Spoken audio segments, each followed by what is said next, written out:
I brought in $1.3 billion in revenue, and still, they fired me for watching a movie. It happened on a Wednesday morning, 34 floors up, in a room so sterile it could have passed for a clean room. The same room where we had closed the highest valued deal in the company's history, less than 18 hours earlier. I still had the aftertaste of champagne in my throat when Craig Keller, the man I once called a mentor, leaned back in his chair, looked me straight in the eye and said, "You're no longer needed, Jason. You ever been stabbed in the back at work?" What I did after, they never saw coming. No context. No warning. Just that. He gestured to an HR rep standing awkwardly in the corner, holding a beige folder like it contained state secrets. "Your termination is effective immediately. You'll be escorted out by security." His tone was surgical. "And before you ask, yes, it's about what you watched on your office computer." I knew what he meant. Straw. A satirical indie film critiquing corporate greed. Ironic, considering Craig quoted Machiavelli during our offsites. I had played it on mute during an overnight data migration. Someone must have reported it. I stared at him for 5 full seconds, weighing the 10 years I had poured into this company. The nights, the launches, the pitches. None of it mattered. I didn't argue. I smiled. He wasn't expecting that.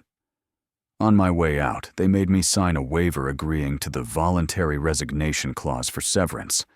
I didn't bother reading it. I wrote that clause 5 years ago. It had a loophole, one that Craig clearly forgot. Back home, I didn't rage. I didn't spiral. I brewed coffee, opened my private terminal, and logged into the sandbox server, the one they never decommissioned because only I knew it existed.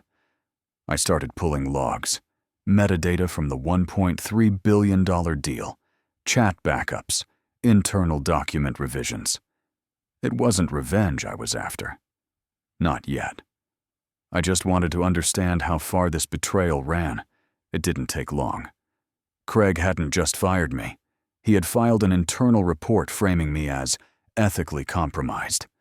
He used my film viewing as a scapegoat to justify the takeover of my portfolio, the same portfolio I had grown from nothing. Even more interesting, the paper trail didn't stop at Craig. It snaked through a proxy account that linked directly to a shell entity in Delaware, a holding company, one that would soon become the acquirer of our Japan division. I sat back and exhaled. So that's what this was. Not discipline, not optics, just theft. They were laundering me out of the company to make a move I would have blocked. They thought I was out of moves, but they had forgotten. I wrote the playbook. And the one clause they forgot to erase, that one was mine. The clause they forgot to erase was the one that gave me access to everything.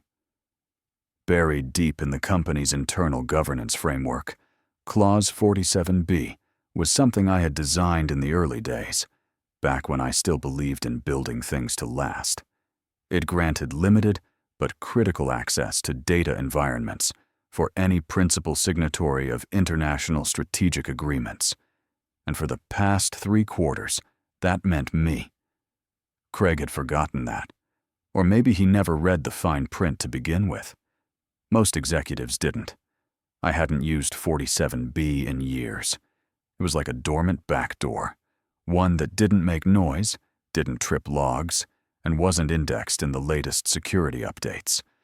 But when I keyed it in that morning, the door swung wide open. The dashboards lit up. Revenue streams, server logs, executive inboxes. I wasn't looking for revenge, not yet. I was looking for leverage. And within 30 minutes, I found a thread worth pulling. Craig's private emails showed something he would never have put in writing through corporate channels: correspondence with a partner firm, Kanzuki Holdings. They were positioning to buy out our Japanese division, the same one I had been negotiating a joint venture for before I got axed. The deal would have funneled hundreds of millions in revenue into a private entity, not the company. And guess what? My firing made it possible.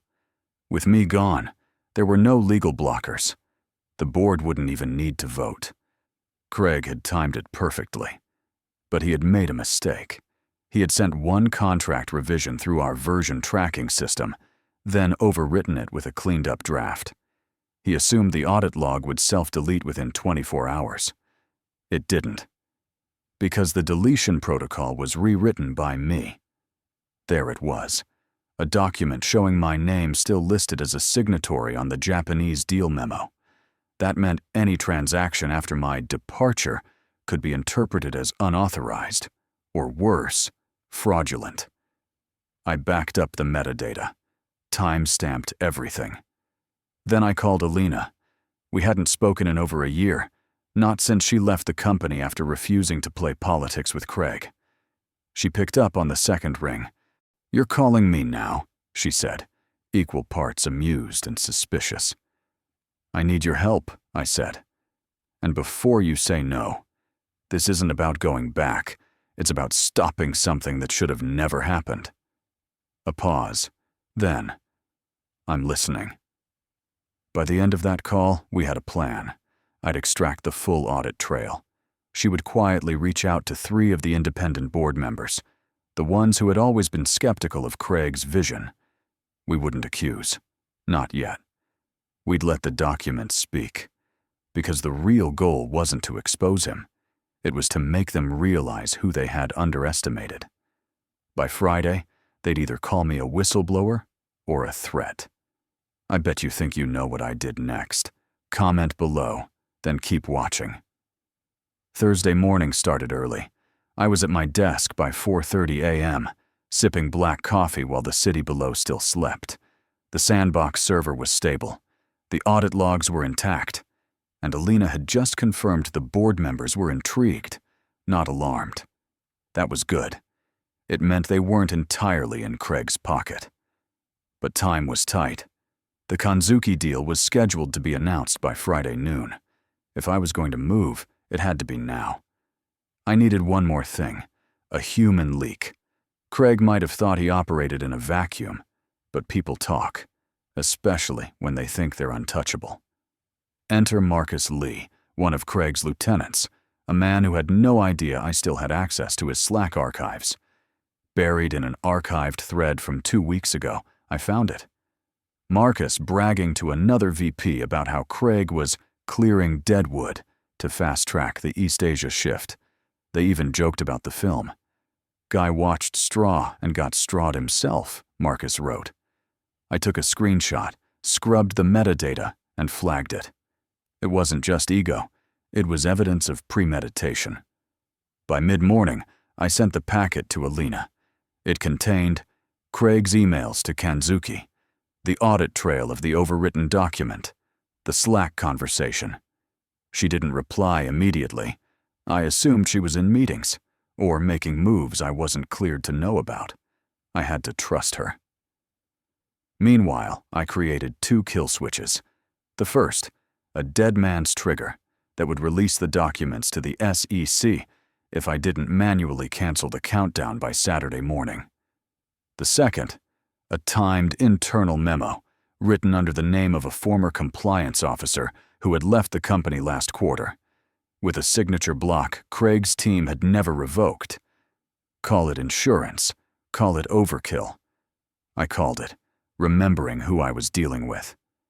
At 2:12 p.m., my phone lit up. Alina. "They bit," she said. "2 board members want an emergency review tonight. But Jason, Craig's already hearing rumors." I expected that. Craig didn't get to where he was without a paranoid 6th sense. Still, if he was just hearing whispers, I still had a few hours. That evening, I made my final play. Using Clause 47B one last time, I accessed Craig's private calendar. He had a 7:30 p.m. dinner scheduled at the Palisade, a place he only took people when sealing something off the record. I called ahead and made a reservation, 1 table away. I watched him walk in, confident, laughing with Kanzuki's rep like the deal was already done.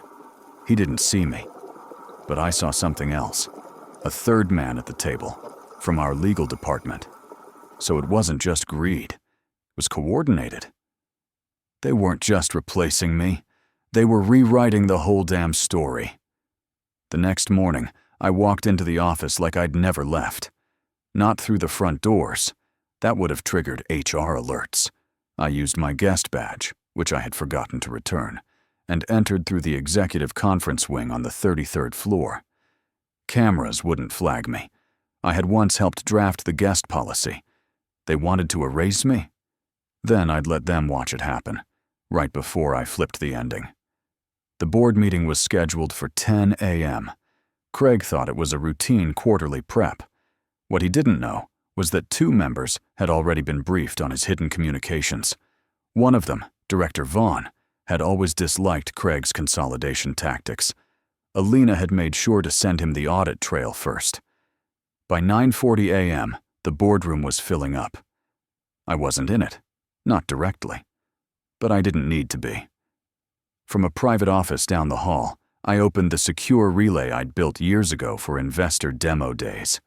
It mirrored the slides and boardroom audio in real time. Craig started smooth, recapping fiscal growth, promising a leaner, future-proofed strategy. He framed my departure as a regrettable misalignment of values. I almost laughed. Then Vaughn interrupted him. "Before we move on," he said, voice sharp, "I'd like clarity on the Japanese asset transfer. There seems to be a conflict in signatory authorization." Craig blinked. "That's been cleared." "Has it?" Vaughn slid a printed packet across the table. I couldn't hear the rustle, but I saw the shift. Craig's shoulders tightened. Kanzuki's contact had already arrived in New York, ready to sign.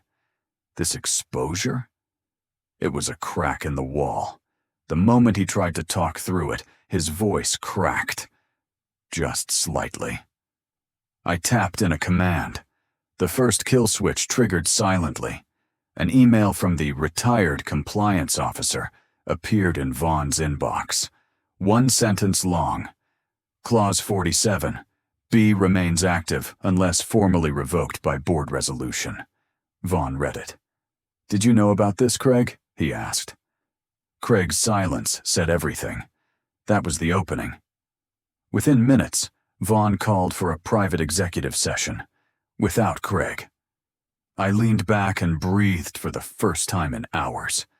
But as I started shutting down the relay feed, I noticed something. An encrypted message blinked onto my screen, not from Alina. Unknown sender. Single sentence. "You're not the only one with a playbook." The second kill switch just went live, and I wasn't the one who triggered it. For 3 seconds, I stared at the message. Then I snapped back into motion. I traced the IP header.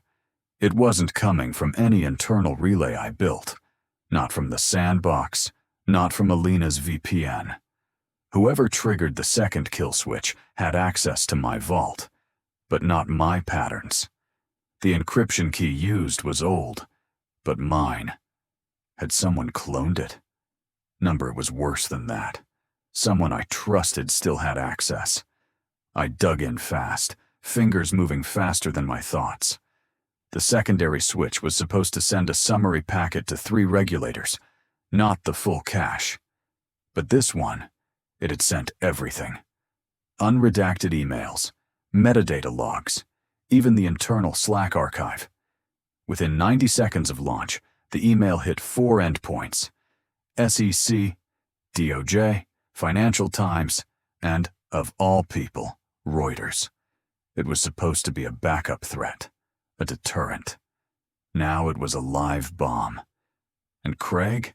He wasn't even the only one in its path anymore. I stood up from the desk, yanked the flash drive from the relay hub, and headed straight to the emergency stairwell. Every screen in that building was about to light up. I needed answers, and I needed them before the story hit air. The first person I called wasn't Alina. It was Marcus. He answered on the 4th ring, breathless. "Jason?" You opened it, I said flatly. Or you gave someone the key. What are you? Don't lie to me. Clause 47B, sandbox vault, kill switch 2. It's live. Silence. Then, low. I didn't touch it. I heard tension in his voice, fear, but not guilt. Then who did? I snapped. And that's when he said it. I think you should talk to Alina. What? I ended the call and pulled up the encrypted channel. She was offline. No status, no signal. It didn't make sense. She had the board on her side. We were close, hours away from a formal review of Craig's role and an internal freeze of the Kanzuki deal. Why would she launch the nuke? I rode the elevator down to the underground garage. The building's reception was buzzing. Phones ringing, executives pacing, legal teams forming in clusters. The Reuters alert had just dropped. Breaking insider documents suggest corporate fraud in tech. Giants East Asia deal. I could feel it in the air. Panic. But not just Craig's. The company itself was in shock. The story included names, dates, internal jokes. Too much to bury. Too fast to spin. But I wasn't relieved. I was exposed, too. The documents were clean, yes. No fake trails. But they still painted a picture. I was the architect of Clause 47B. The ghost who walked back in. The one who had the receipts. I wasn't in the crosshairs. Not yet. But my prints were on the trigger. And Alina, she disappeared just as the gun fired. I got in the car and drove. Not home. I hadn't been there in days. Not to her place. Too obvious. I went to the last place she told me she trusted. The lake house. Remote, offline, forgotten. It took 2 hours. When I arrived, her car was already there. She opened the door before I could knock. You ran the second switch, I said. She didn't deny it. I had to, she said. Vaughn was hesitating. Craig started calling in favors. The board wouldn't move fast enough. You lit a fire that burns both sides. Her eyes narrowed. Would you rather they buried it again? I had a plan. And it was too slow.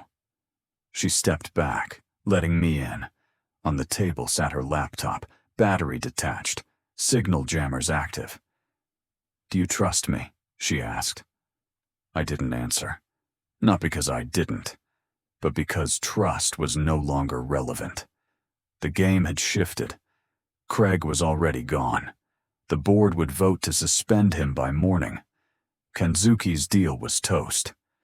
Vaughn would spin this as a heroic internal exposure, maybe even pin it on a rogue third-party whistleblower. But I knew what was coming next. They wouldn't stop with Craig. They'd audit every channel, every access log. Clause 47B would be their scapegoat, which meant me. I looked at her. Did you keep the failsafe? She nodded.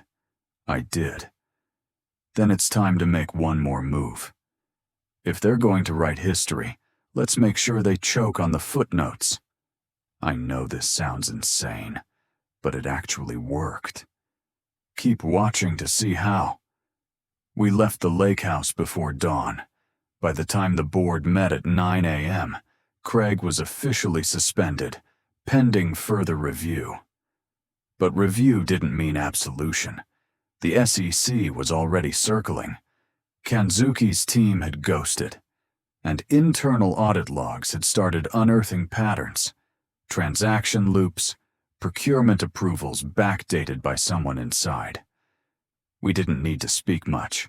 Alina and I had prepped this contingency months ago, back when Clause 47B was still a draft on a whiteboard. The failsafe wasn't just a document, it was a cascade. It began with a whistleblower statement, signed anonymously, time-stamped, and filed through an encrypted NGO relay. Then came the attachments. Audio from the last private executive session Craig thought wasn't recorded. Slack logs showing collusion with procurement heads, and a receipt trail that led to a numbered Cayman account. We didn't just give it to the press. We gave it to Vaughn. He needed a clean ending. We gave him one, with a villain clear enough for headlines and a system fixable enough to protect share value. He played his part. By noon, an internal memo circulated. The board would form an ethics panel. A task force would lead the rebuild. And effective immediately, Craig Weller had resigned, citing personal reasons. No police mugshot. No courtroom scandal. Just a clean exit. But I wasn't done. You don't erase someone like me and walk away. That afternoon, I walked back into the building with a new badge. Temporary advisor to the task force, appointed by the board. I didn't ask for it. Vaughn insisted. They needed a ghost to clean up the mess the living left behind. I took the corner office Craig used to hoard, not because I needed the view, but because I wanted to be the one who changed the locks. Alina came by just after sunset. We didn't speak about what was next. She wasn't staying. The kill switch had changed everything. She'd taken the risk, and she was ready to vanish again. But before she left, she asked one last question. Do you regret it? I looked at the monitors, each displaying a different version of the future. One clean, one burning, one still rewriting itself. I answered honestly. I regret trusting the wrong people. She nodded. So do I. Then she left. I sat down, alone again, but not broken. This time, I wasn't the disposable asset. I was the author. He walked out of the fire with nothing left to prove, only proof that the truth had teeth. The empire that tried to erase him now carried his fingerprints in every locked drawer and every redacted memo. Justice had no spotlight, but it had a long memory. Like the silent click of a door finally shutting, it didn't roar. It ended. Sometimes all it takes is one man who refuses to be disposable. And when the system breaks you, rebuild the system, with your name on the blueprints. Follow if you've ever been underestimated. That's how every great revenge begins.